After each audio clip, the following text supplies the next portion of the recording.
It's time for Harley Quinn's solo run to come back, as she is now a punk rocker. Okay, so this whole Harley Quinn run is really amazing, and this is the second storyline in DC Rebirth for Harley Quinn. I hope you guys enjoy.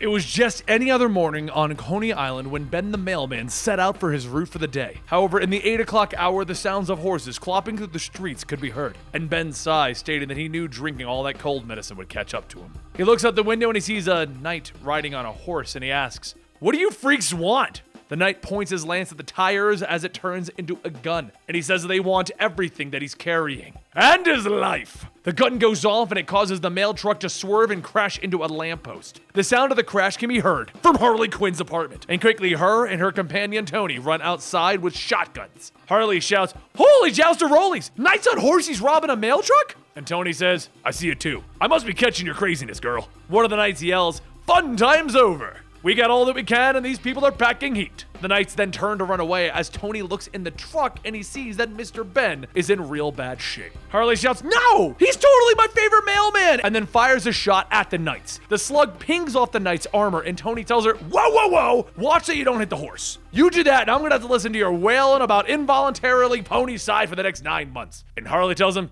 "Crap, you're right."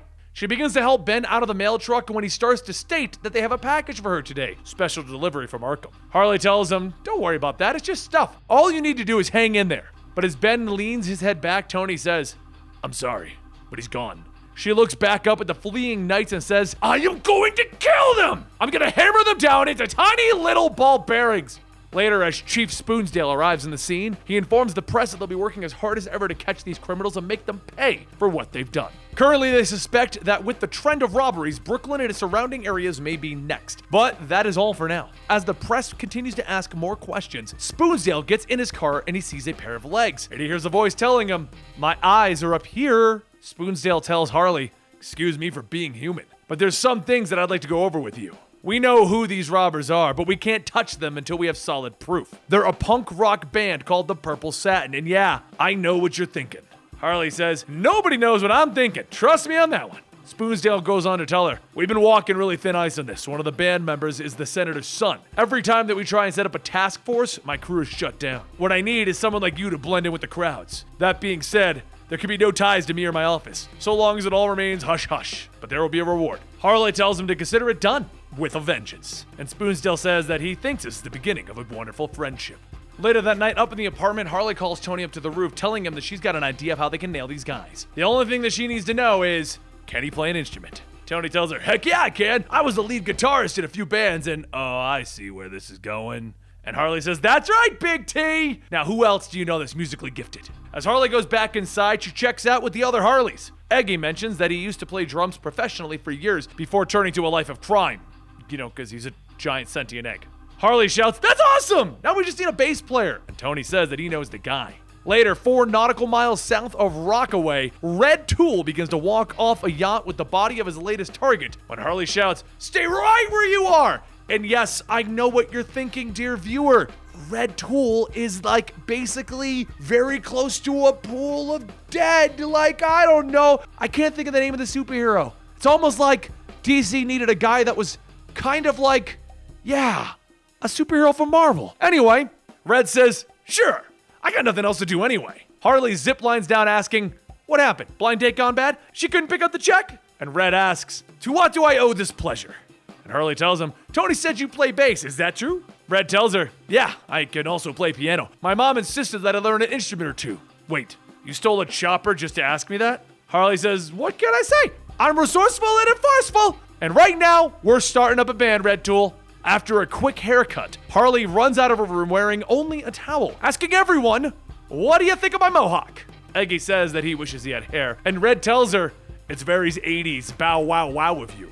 Harley shouts, "With this look, I can rock out!" And as she dances around, her towel falls off. Harley stands there naked, looking at everyone, and no one says a word, and she asks, "Really? I'm butt naked and not a single comment?" Red says, I love Brazil." And Harley shouts, "Fine! Everyone get ready, because we got a gig tomorrow. And you all better be rehearsing. If we're gonna pull this off, we gotta sound like a non-crappy band."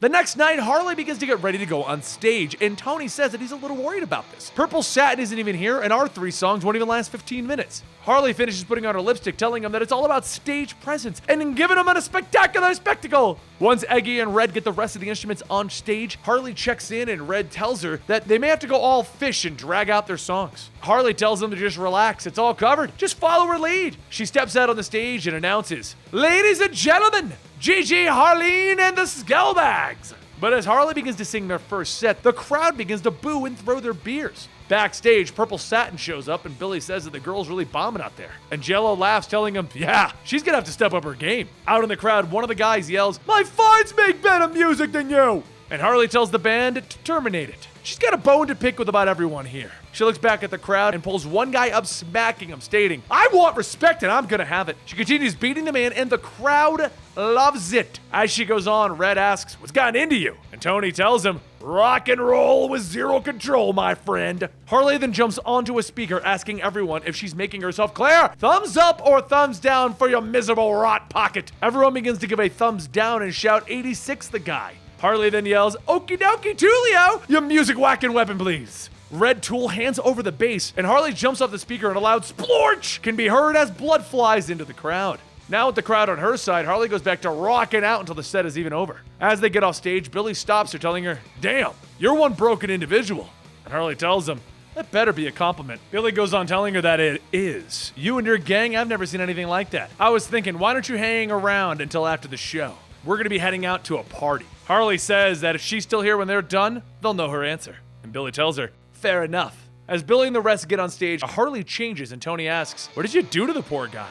Harley says that they had to convince Purple Satin that they were the real deal. Besides, that guy's running a dogfighting ring. He deserved more than what I gave him. Eggy says, "Yeah, but at the end, why were you throwing animal waste at the audience?" And Harley says, "I saw it in a video from the 80s. Plus chimps do it. Everyone loves chimps." Tony then asks, "What now?" And Harley says they're gonna load the equipment and skedaddle. Billy Blood wanted her to hang out with the crew. Once she gets to the location of where they are staying, she'll send a text. She'll keep them busy while they search the place for armor and missing packages. As the show wraps up, Billy walks to the bar and sees Harley there, asking, "So you're ready to throw down with us?" Harley tells him, "I'm here, aren't I?" "What did you have in mind?" Jello leans down, and Harley notices that she's wearing a pendant made out of soap with the initials J Loves H, and asks where she got that. Jello asks her, "The heart of soap? A fan made it for me." And Harley says, "Is that right?" Jello hugs on Harley, asking if she likes the smell of it, and Harley tells her, "Only if it's earned." As Harley stares at the soap, she knows the place where that came from. Back at Arkham, back before everything, the Joker would make those for her. Ben did say that there was a package from Arkham. Billy drives Harley and Jello, and Harley asks, "So where are we crashing?" "I'm staying over at Seaview." Jello tells her that they're over at the Sheep's Head Inn. Bit of a drive, but they'll probably be spending the night in the city. While Jello tries to kiss Harley's neck, Harley then asks, "Where are the other two?" And Billy says that Buster and Joe got another gig. "But hands off, Jello. She's all mine tonight." Harley snaps that she's the one who decides who she's gonna be with. "Now, you might want to tell me where we're going before I drive this car into a bridge." Billy laughs, telling her that they're going underground, don't worry about a thing. After a little more driving, the group pulls into a shoddy apartment building. As they walk inside, a man asks if they're on the list, and Billy tells them, yeah, Billy Blood. The bouncer looks at the list and says that there's only 1 + 1 and there's 3 of you. Billy leans in close to the bouncer, telling him, "Go ahead and tell Ossie his best boy is here. Go ahead. Give him a call." Up in the rafters, a portly man in the shadows says, "It's okay. He is one of my boys." The bouncer then opens the elevator and the doors open back up, and Billy says, "Welcome to the Superhero and Supervillain Fetish Club." As the three pass by a Harley Quinn dancer, she tells Harley that she's pretty cute, and Harley says, "Oh no, you're pretty cute." While they make their way towards the back, Billy tells the man dressed as Hawkman to lose the rope. They are guests of Oswald. Once they sit in the VIP section, Billy says that it's pretty wild, right? And Harley tells him, "Oh yeah, never seen the real Batman kicking back like that. But is there any other rooms in this place?" And Jello says there are so many more. We can go explore them together. Harley gets up, telling her, "Sure, just let her hit the can real quick." As Harley leaves, the bouncer tells Billy that the boss would like a word with him. Over in the ladies' room, Harley shows a man in drag how to properly apply lipstick and then ducks away into a stall to check in with Tony. Tony says that they just got to the inn, and Harley tells him to be careful. Joe and Buster got another show tonight, but no clue when they're supposed to be back. Tony says, right, he'll make sure that it's just like they were never there. And Red kicks in the door, and Tony says, I gotta go. As the door flies open, Tony and the others find the room filled with delivery boxes of food, and they quickly begin to take pictures. Just after a little bit of sifting through the packages, Eggy asks if anyone else feels like they're being watched, and then there's a loud kaboom as a car crashes into the room. Joe leans out of the truck stating that he knew putting those cameras in here would pay off. And to think I liked these guys. Buster says they need to hurry and start cleaning up. They'll hit up Billy and Jello once things are clear. Back at the club bathroom, Harley begins putting on her lipstick, and Jello walks in asking if she's got some. Harley asks her, "Lipstick?" And Jello grabs her from behind stating, "You're funny. I went ahead and got us a room." But over with Billy, the bouncer pushes him in, and just as Billy tells him to wait, the man from before tells him to have a seat. The man turns, and it's Oswald Cobblepot the Penguin, asking, "What made you think bringing Harley Quinn into my exclusive club was a good idea?" Billy asks, "What are you talking about? I didn't bring Harley." And Oswald says, "That mohawk-crested cockatoo bird is Harley. She's changed since she left Gotham. I already have word from the people high up that her and the new chief of police are all buddy-buddy. When I hired your group, it was to intercept packages from mail trucks. I got what I needed and I moved on. So why are you still hitting them?" Billy says, "Well, it turned out to be a lot more fun wearing armor and riding horses. After the first hit, we figured why not just keep doing it?" Oswald smacks the papers off of his desk with his cane, shouting, "Because that's what made you sloppy and now on everyone's radar. Even worse, you're here with that nutcase Harley. So as of right now, the operation is shut down. Now go find Harley, or whatever she's calling herself, and dispose of her. She's the worst kind of trouble we don't need here."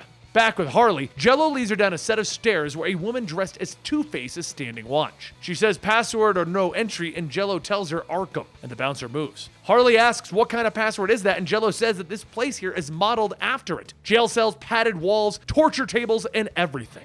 Elsewhere, Tony begins to wake up asking, "Where are we?" Suddenly, Tony, Red, and Eggy are all hit with yellow liquid, covering them head to toe. Tony begins to cough, shouting, "I think I swallowed horse pee!" Joe then pets the horse, stating, "That's a good girl, Trixie." And Buster says, "I couldn't have thought of a better way to wake them up. So what's the deal robbing our place, like completely not respectful of the fellow musicians?" Red says, Okay, Buster, we know that you write all the music and Joe with all of the arrangements that you come up with." Buster says, "Wait. You came to steal our grooves? Dude, that's screwed up. Flattery, but screwed up. All you had to do was approach us. We would have written a few lines for you. Now you know all about the stuff we ripped off." Tony says, "We don't care about that. We stole a car just to get to the hotel." And Eggy says, "We also steal canes from blind people." Buster and Joe stare for a moment, and then they burst out laughing, stating, "That's awesome! You guys are so hardcore! You should come over. We got cold pizza and whiskey." Back at the club, Harley begins looking in some of the Arkham cells, seeing all of the people hitting one another, and says, "Man, does that look like a hoot." Just then, Billy walks up telling her, "Glad to hear. The owner arranged for us to have a special room all to ourselves." Billy leads her in and he points at a tank and he says that there it is. The isolation tank, go ahead and get in. She tells him no way, that's not happening, and Billy spins back, grabbing her by the coat, telling her, "You don't have a choice, Harley Quinn." He then takes out a gun and holds it to Harley's head, telling her, "You get in or you're dead where you stand." Harley quickly elbows Billy in the face, but before she can escape, Jello tackles her to the ground. Harley kicks Jello's legs out from under her, and Billy kicks her out of the room.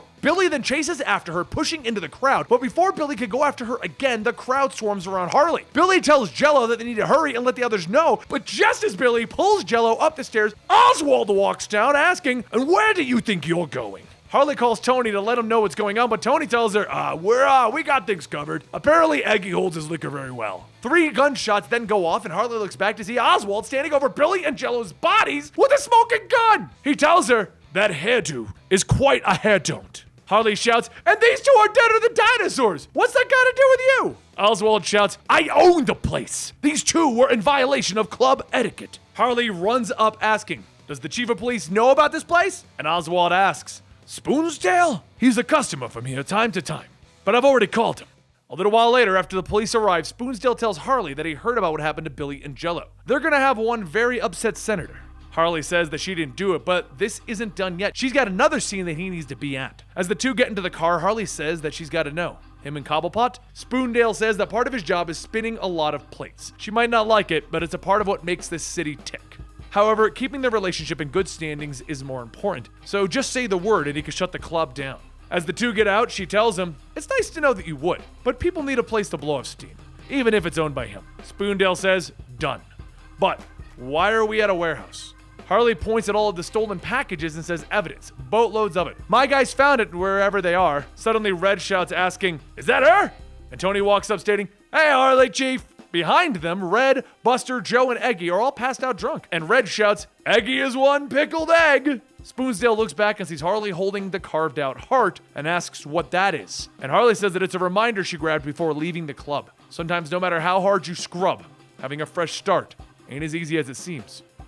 There you go. Harley Quinn's a little zany, she's a little kooky, she's not the Addams Family, but she has a lot of things that are happening, and if you want to get more of Amanda Connor's solo run with Harley Quinn, which does lead to her running back into Batman, the Joker, and various other individuals from her past, then subscribe to the channel and let me know in the comments down below, Benny, I want Harley Quinn DC Rebirth, because it's kind of a mixed bag. Some people like her, some people don't, and I don't really know how much of an audience on this channel wants Harley Quinn, so just let me know. Literally go, Benny, I'm copying what you're saying. Your hair is stupid and you're kind of fat, but I want Harley Quinn DC Rebirth. If you word it like that, then I'll take it as a vote for Harley Quinn Rebirth. And I'm also helping the trolls. That way we can just have everyone troll me at the same time. Makes me feel really good about myself because you're talking about me and my ego's huge. Anyway, find me on Twitter at Comicstorian, Instagram at Comicstorian, and I'll see you next time.